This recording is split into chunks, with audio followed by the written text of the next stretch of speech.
नमस्कार। इस वीडियो में हम बायो सावर्त लॉ के बारे में डिस्कस करेंगे। ये जो लॉ है इसे लाप्लासेस लॉ भी कहते हैं, लाप्लास का नियम। वो क्या नियम है?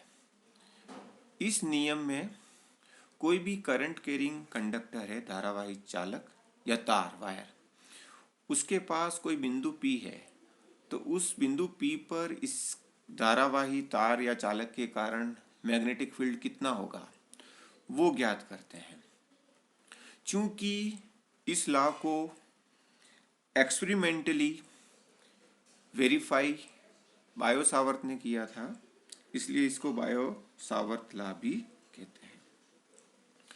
तो एक्स वाई जो यहाँ है यह एक करंट कैरिंग कंडक्टर है और वायर भी हो सकता है जिसमें आई करंट फ्लो हो रही है from X to Y. P एक पॉइंट है जिसे हम ऑब्जर्वेशन पॉइंट कहते हैं, प्रेक्षण बिंदु। यहाँ पर मैग्नेटिक फील्ड का मान ज्ञात करना है इस एक्स वाई कंडक्टर के कारण। तो उसके लिए हम इस एक्स वाई का एक एलिमेंट्री पोर्शन ले लेते हैं, एक छोटा सा भाग ले लेते हैं ए बी, जिसकी लेंथ डी एल है। इस ए बी के मिडिल पॉइंट से पी पॉइंट की डिस्टेंस आर है, दूरी स्मॉल आर, और अगर इसको वेक्टर के रूप में लें तो इसका पोजीशन वेक्टर हो जाएगा आर। और इस पॉइंट से पी की ओर की जो डायरेक्शन है उसको हम एक यूनिट वेक्टर के रूप में लेंगे, इसको आर कैप से लिखेंगे। अब ये जो एलिमेंट्री पोर्शन है ए बी और जो पोजीशन वेक्टर है आर, उसके बीच का कोण थीटा है। तो इस प्रकार ये यहाँ दर्शाया हुआ है। अब बायो सावर्त लॉ क्या कहता है? According to Biot Savart law, the magnetic field at point P due to the current carrying conductor is, क्या होता है?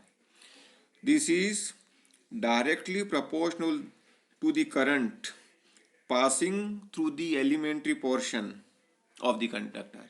Elementary portion means A B, जिसकी लेंथ डी एल है, उसमें से कितना करंट फ्लो हो रहा है उसके डायरेक्टली प्रोपोर्शनल होता है।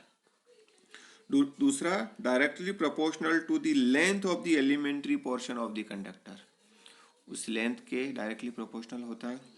तीसरा, directly proportional to the sine of the angle between the direction of current and position vector of P, दोनों के बीच एंगल के साइन के प्रोपोर्शनल होता है। चौथा, inversely proportional to the square of the distance between the observation point and center of the elementary portion of the conductor। तो ये चारों चीजें आ गई। इन चारों को अगर कंबाइन करें, इन चारों फैक्टर को कंबाइन करें तो D B is directly proportional to I D L sine theta upon R square. अब ये प्रोपोर्शनल साइन को अगर इक्वल में चेंज करें तो यहाँ एक कांस्टेंट आ जाएगा के। तो k is a constant of proportionality, समानुपाती नियतांक है। इसकी वैल्यू किस किस फैक्टर पर डिपेंड करती है?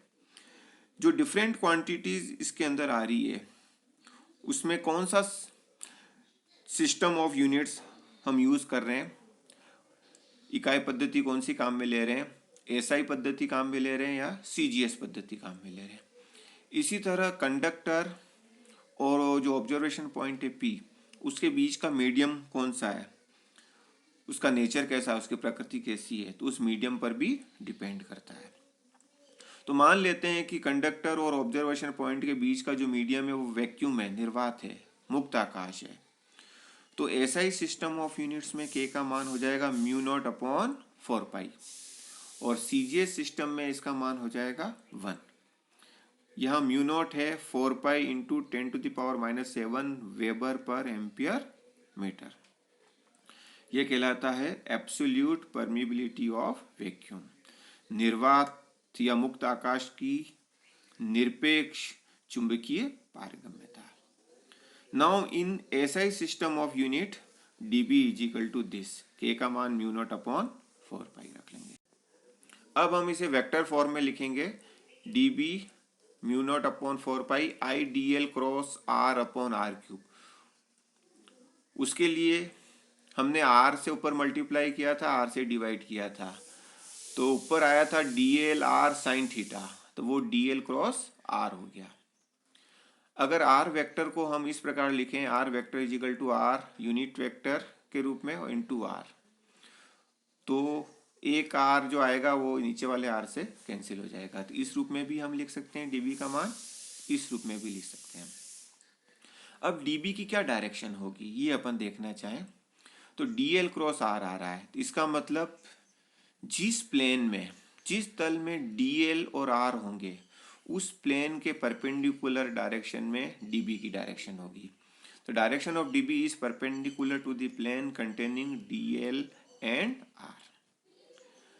अब ये तो एक एलिमेंट्री पोर्शन के कारण मैग्नेटिक फील्ड हुआ। अब पूरे कंडक्टर के कारण क्या होगा, तो the magnetic field due to whole conductor x y can be determined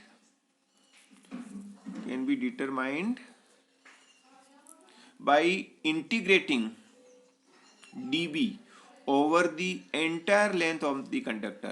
तो उस कंडक्टर की पूरी लेंथ के लिए हम dB का इंटीग्रेशन लें, समाकलन लें, तो टोटल मैग्नेटिक फील्ड हो जाएगा B is equal to integral dB, वो मान रख देंगे, तो B is equal to this one.